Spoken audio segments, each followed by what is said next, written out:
Donc, bienvenue sur ce webinaire dédié à la NF525. On l'a concentré sur les coiffeurs, qui est notre centre d'activité. Nous, on a passé la NF525 en septembre dernier, et donc on va tout bientôt passer notre deuxième passage de la NF525.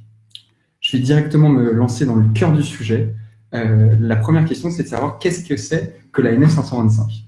Alors, je pense que vous avez déjà forcément croisé dans votre vie des logos NF. Sur des multiprises, sur des bouteilles de lait, sur des tas d'objets.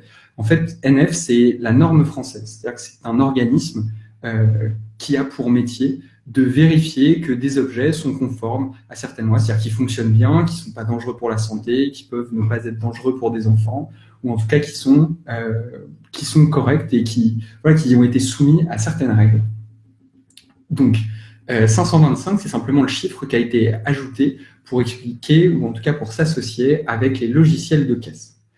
En vérité, dire qu'il y a une loi NF525, c'est un tout petit peu faux, parce qu'en fait, il y a une loi qui a été passée pour lutter contre la fraude à la TVA. Et la NF525, c'est la réglementation pour les logiciels de caisse. Je vais passer directement à la deuxième question que je me suis posée, en tout cas je vais essayer d'y répondre, c'est quelle est son origine. En fait, la NF525, elle a été votée, c'est la loi de finances qu'on appelle loi de finances Macron, qui a donc été votée lorsque notre actuel président était ministre de l'économie pour lutter contre la fraude à la TVA. L'État a eu un ras-le-bol des fraudes à la TVA et a donc décidé de trouver des solutions pour qu'il y ait le moins de fraude à la TVA possible. Une partie de cette fraude est liée aux commerçants. Ça veut donc dire que la NF525, elle n'est pas uniquement destinée aux salons de coiffure, aux établissements de beauté, mais qu'elle est destinée à l'ensemble des commerçants. Voilà. La deuxième raison, c'est de savoir qui est concerné par cette loi. Alors, sont concernés à la fois les éditeurs de logiciels de caisse, comme nous par exemple, et leurs clients, les commerçants. Donc, pour rentrer dans le détail des commerçants qui sont concernés, il s'agit uniquement des commerçants qui sont soumis à la TVA, c'est-à-dire ceux qui ne sont pas entrepreneurs, ceux qui ont une entreprise comme une SARL ou tout autre statut. L'autre élément important, c'est que sont soumis à la norme NF525 uniquement les salons qui sont équipés d'un outil informatique, et je vais y revenir un peu plus en détail. Je vais juste rapprocher mes notes, comme ça je serai sûr de moi. Donc, je vous le disais, sont exclus les auto-entrepreneurs. Concernant l'informatique, il y avait en tout cas dans les commerces une mauvaise habitude des éditeurs de logiciels de caisse qui était d'avoir des touches magiques ou des éléments qui permettaient de supprimer des tickets et donc de ne pas les ajouter à la comptabilité. Et c'est en grande partie ce contre quoi lutte la NF525, en tout cas la loi qui a été passée par Emmanuel Macron. Pour autant, si vous n'êtes pas équipé d'un logiciel informatique, c'est-à-dire que vous gérez l'ensemble de votre activité sur papier, vous n'êtes pas dans l'obligation de vous équiper d'un logiciel informatique. Vous êtes par contre soumis à la même responsabilité, c'est-à-dire que vous devez être capable de fournir, je vais revenir dans le détail après, mais l'ensemble de votre activité sans rature, avec un détail extrêmement précis. C'est donc en quelque sorte possible, faisable, mais c'est extrêmement fastidieux. Par contre, si vous êtes équipé d'un logiciel de caisse, c'est-à-dire un logiciel de caisse informatique, celui-ci est dans l'obligation d'être normalisé. Alors, il existe deux options pour normaliser un outil. Ça, c'est le travail de votre éditeur de logiciel de caisse. La première option, c'est de s'auto-certifier. C'est-à-dire que l'État a fourni un document qui est un formulaire dans lequel un éditeur de logiciel de caisse peut dire je certifie que mon outil est bien conforme aux recommandations de la norme NF525. Ce n'est pas l'option qu'a choisi Wavy. Chez Wavy, nous avons choisi d'avoir la certification officielle de la NF525. Et qu'est-ce que ça veut dire pour nous? Ça veut dire que notre entreprise et notre outil de gestion a été audité par un expert de la NF525 pour vérifier que l'ensemble du règlement était bien appliqué avec cet outil. C'est-à-dire que les tickets ne pouvaient pas disparaître, qu'il était impossible de modifier un ticket une fois qu'il avait été créé, ou s'il y avait modification, que c'était fait dans le respect de la loi. Voilà ce qui a été appliqué pour Wavy.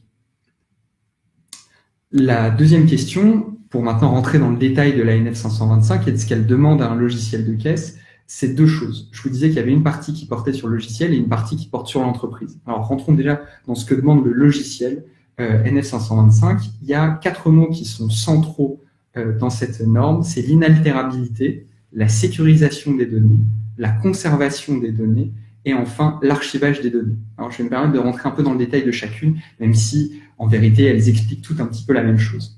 L'inaltérabilité des données, ça veut dire qu'elles ne peuvent pas s'abîmer, elles ne peuvent pas être modifiées. Une fois que vous avez renseigné un ticket, c'est enregistré dans une piste d'audit et dans des archives et elles sont donc conservées.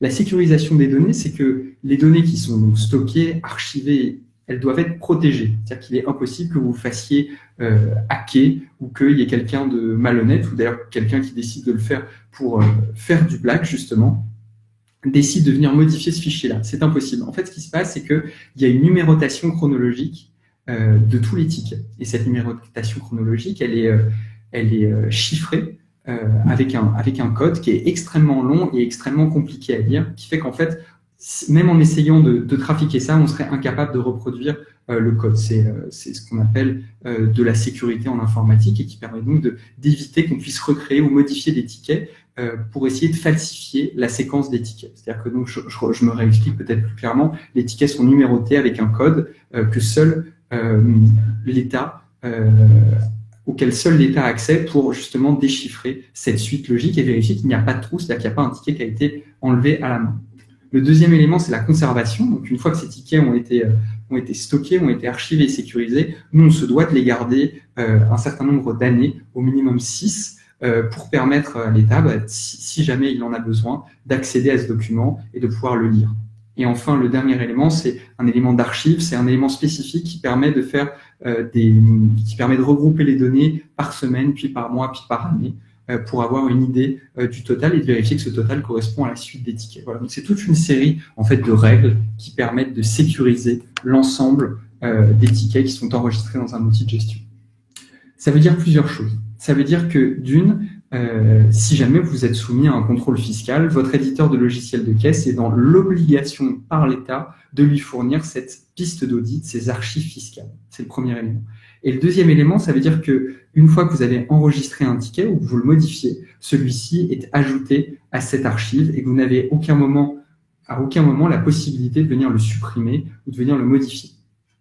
Cependant, vous avez tout à fait le droit de faire des erreurs, auquel cas vous pouvez annuler un ticket, mais ce sera précisé dans l'archive.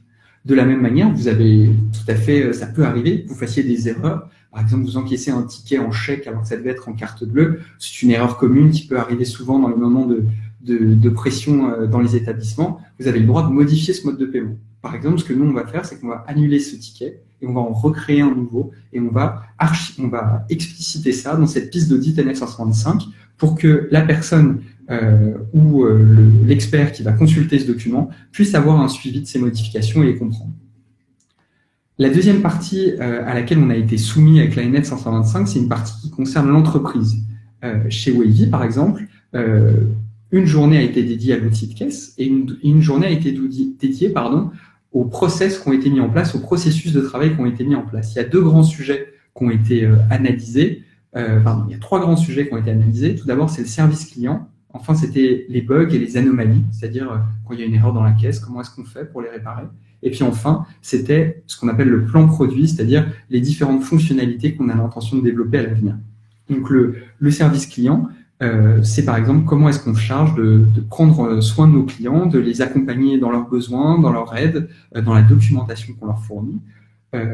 Les bugs, c'est un travail de lien avec à la fois les clients et le service client pour résoudre les problèmes au plus vite dans des conditions raisonnables qui respectent le contrat que vous avez signé avec nous, par exemple, ou avec votre éditeur de logiciel actuel, futur ou antérieur. Et puis enfin, le plan produit, c'est quelles sont les règles qui font que telle ou telle fonctionnalité va être définie.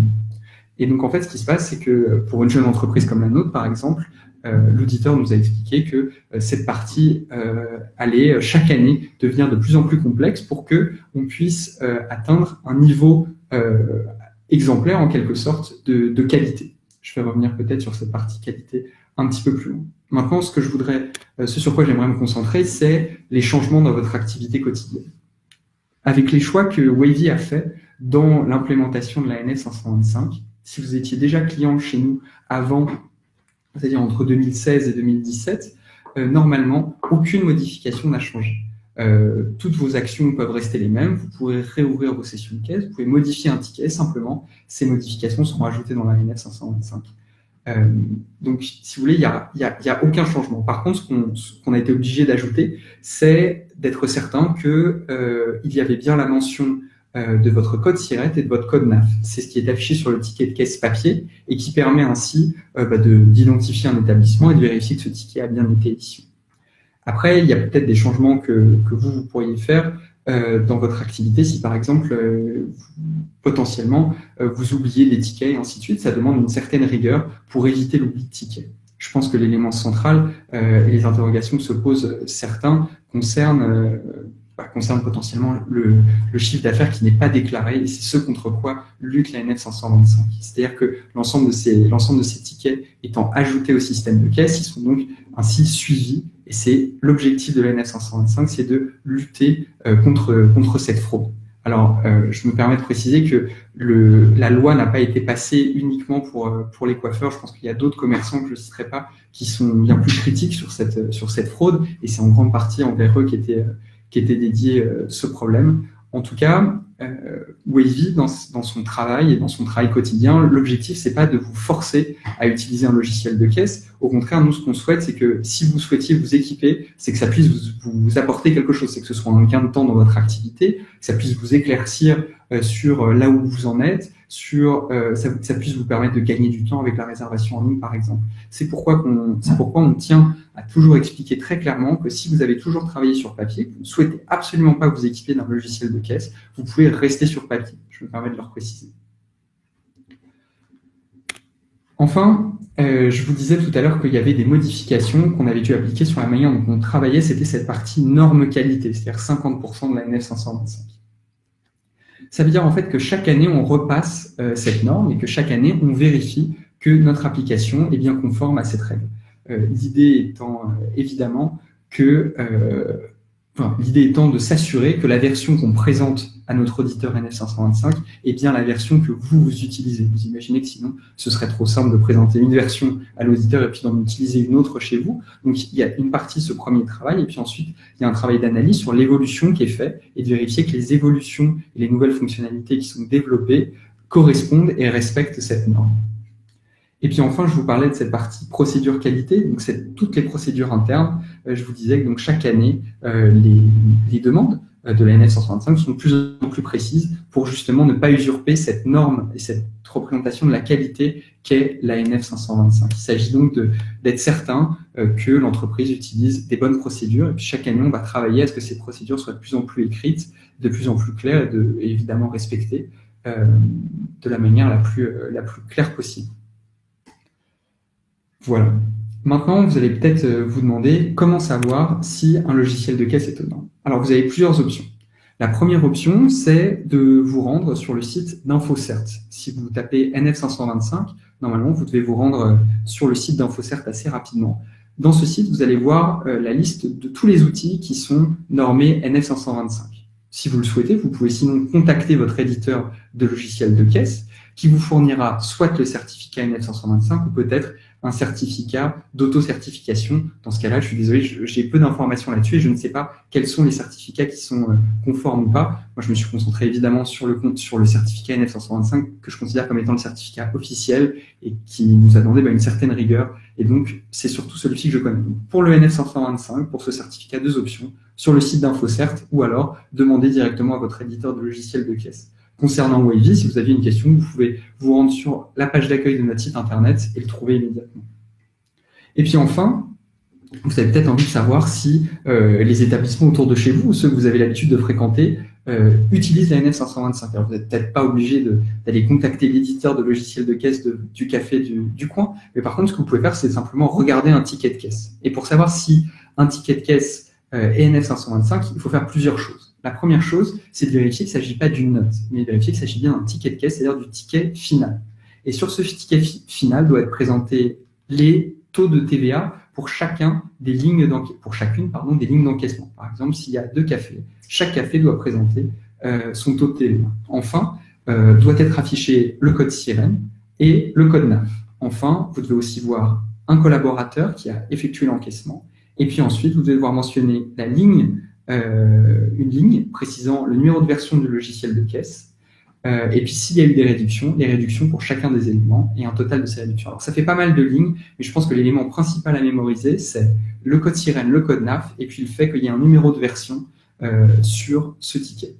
Voilà, en gros, ce à quoi sert la NF 525. Je me permets de vous faire un grand rappel des obligations sur la partie logiciel d'encaissement. Le premier, c'est l'inaltérabilité, pardon, c'est pas facile à dire. Le deuxième, c'est la sécurisation des données.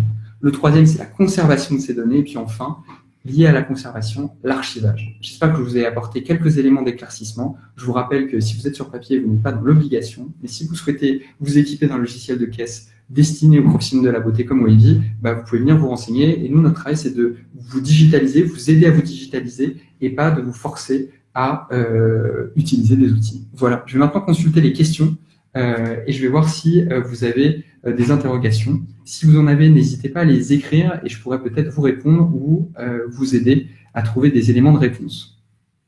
Je vais attendre quelques minutes si jamais vous aviez la moindre question. Vous avez soit le chat, soit les questions.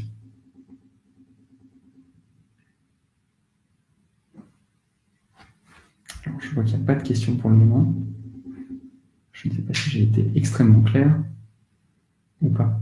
N'hésitez pas si vous avez la moindre question, que ça concerne la partie technique, une partie peut-être plus dans votre activité quotidienne ou au contraire quelque chose qui est plus lié sur la partie norme qualité, je serais ravi de vous aider.